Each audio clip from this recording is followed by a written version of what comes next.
अस्सलाम वालेकुम दोस्तों, कैसे हैं दोस्तों। उम्मीद है आप ठीक ठाक होंगे। तो आज हम एक नई सीरीज़ स्टार्ट कर रहे थे। तो जैसा कि नाम से जा रहा है कि ये सीरीज़ एक मैथमेटिकल सीरीज़ है जिसके अंदर हम मैथमेटिक्स का थोड़ा बहुत यूज़ करेंगे। ठीक है, गेट हाउ नाउ हमें मालूम करेंगे कि ये कैसे यूज़ की जाती है और ये हमारे किस तरह काम आती है। ठीक है, तो बगैर कोई टाइम ज़ाया कि आज की वीडियो की तरफ चलता हूँ। तो ये हम एक नया कोर्स स्टार्ट कर रहे हैं डिस्क्रीट मैथमेटिक्स के नाम से।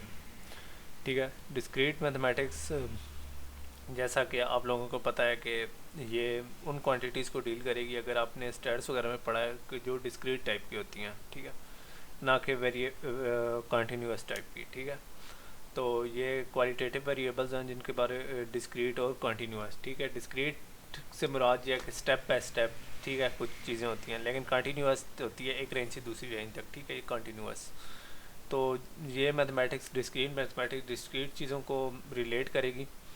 ठीक है, तो ये कंप्लीट कोर्स होगा। इसके अंदर हम क्या कुछ करेंगे वो तो मैं आपको नेक्स्ट स्लाइड में बता देता हूँ। ठीक है, तो आज की हमारी वीडियो सिर्फ हमारे कंटेंट्स तक ही लिमिटेड है, कि हम इसमें देखेंगे कि हम कौन कौन से कंटेंट्स करेंगे। सबसे पहले हम बात करेंगे लॉजिक एंड आर्गूमेंट्स पर। ठीक है, तो लॉजिक, ठीक है, तो लॉजिक में हम क्या करेंगे, कुछ मैथमेटिकल प्रॉब्लम्स होंगी जिनको लॉजिक और आर्गूमेंट से यूज़ करेंगे। अब हम बात करते हैं कि प्रिसाइजली कि लॉजिक को हम कैसे, लॉजिक की मदद से कैसे करेंगे। तो सबसे पहले हम इस तरह करेंगे कि जो हमारी स्टेटमेंट्स होंगी उनको हम फार्मल लॉजिक की प्रिसीजन के साथ एक्सप्रेस करेंगे। ठीक है, यानी हम फार्मल उसके अंदर लॉजिक देखेंगे कि आया ये जो एक्सप्रेशन आई हुई है इसकी कोई लॉजिक बनती भी है कि नहीं। ठीक है, तो अगर हमारी लॉजिक यानी हमारी मंतक या हमारे जहन ने इस चीज़ को माना तो हम कहेंगे कि ये चीज़ दुरुस्त है, नहीं तो हम कहेंगे ये चीज़ गलत नहीं है। ठीक है, तो और उसके साथ साथ हम आर्गूमेंट्स को चेक करेंगे, उनकी वैलिडिटी के जो आर्गूमेंट हमें दिया गया आया ये दुरुस्त है कि नहीं। वो कैसे करेंगे, वो हम अपने लॉजिक की मदद से ही करेंगे। ठीक है, और इसके बाद आ जाते हैं सेट्स। ठीक है, जैसा कि आप लोग क्लास 6 से पढ़ना शुरू करते हैं सेट्स के बारे में। ठीक है, तो इसमें भी हम सेट्स के बारे में थोड़ा बहुत कवर करेंगे। ठीक है, उसके अंदर हम कुछ मैथमेटिकल प्रॉब्लम होंगी जिनको सेट की मदद से करेंगे। ठीक है, तो सबसे पहले हम पढ़ेंगे कि सेट्स की प्रॉपर्टीज़ और ऑपरेशंस पढ़ेंगे। ठीक है, और उसके बाद हम इस तरह करेंगे ये बेसिक प्रॉपर्टी जो सेट्स के रिलेटेड हैं। ठीक है, और ऑपरेशंस हैं। ठीक है, इनको इनको हम इस तरह करेंगे कि रिलेशंस और फंक्शंस के ऊपर इस्तेमाल करेंगे। ठीक है, उसके बाद जो तीसरा हमारा जो हमने ब्रेक डाउन किया वो है प्रूव फार्मूलाज एंड स्टेटमेंट्स।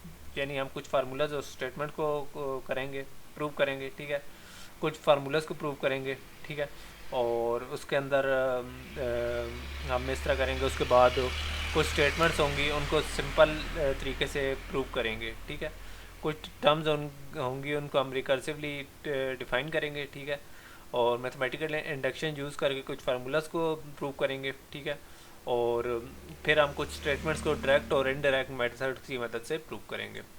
उसके बाद हमारा जो टॉपिक आ जाता है वो स्टैटिस्टिक को ज़्यादा कवर करता है, यानी प्रोबेबिलिटी एंड कम्बिनाटरिक्स। प्रोबेबिलिटी स्टैट्स का है, लेकिन कम्बिनाटरिक्स एक कंप्यूटर साइंस का टॉपिक है जो कि हमें हमारे काम आएगा जब हम बात करेंगे उसकी डेटा स्ट्रक्चर्स और इंट्रोडक्शन टू एल्गोरिदम या एल्गोरिदम्स के बारे में। तो कम्बिनाटरिक्स हमारे बड़े काम आएंगे। ठीक है, तो कम्बिनाटरिक्स बड़ा एक इम्पोर्टेंट टॉपिक है जिसको आपने मिस नहीं करना। ठीक है, तो अब थोड़ा सा मैं बात कर रहा था प्रोबेबिलिटी और कम्बिनाटरिक्स की।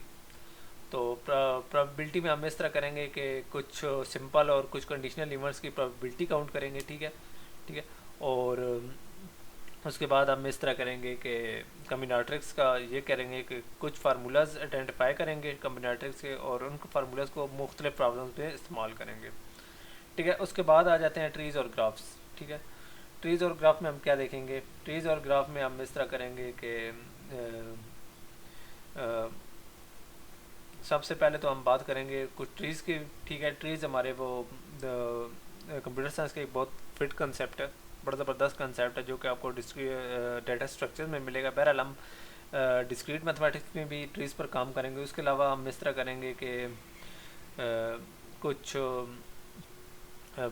ग्राफ थ्योरी की बेसिक डेफिनेशन इलस्ट्रेट करेंगे और ग्राफ की प्रॉपर्टीज़ को कवर करेंगे। ठीक है, और उसके बाद है implementation of discrete mathematics in computing, ठीक है। तो हम इस तरह करेंगे कि डिस्क्रीट मैथमेटिक्स को कंप्यूटर की मदद से भी थोड़ा बहुत कहीं कहीं करेंगे, ऑपरेट करेंगे और कुछ इम्प्लीमेंटेशन करेंगे। तो यहाँ मैं साथ साथ आप लोगों को बताता चलूँ कि हम इस तरह करेंगे कि डिस्क्रीट मैथमेटिक्स को कंप्यूटर में इस्तेमाल करके कुछ प्रोग्राम्स बनाएंगे डिफरेंट लैंग्वेजेस में, ठीक है।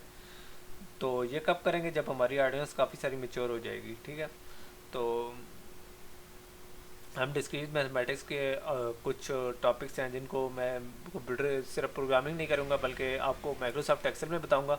उसके अलावा कुछ चीट शीट यानी हम कुछ गुरु कुछ चीज़ें बताते होते हैं कि जिनको आप इस्तेमाल करके पेपर में आपको बहुत सारे फार्मूले रटने नहीं पड़ेंगे, बल्कि आपको वो कंप्यूटर बताएगा कि कौन सा फार्मूला कहाँ पड़ा हुआ है।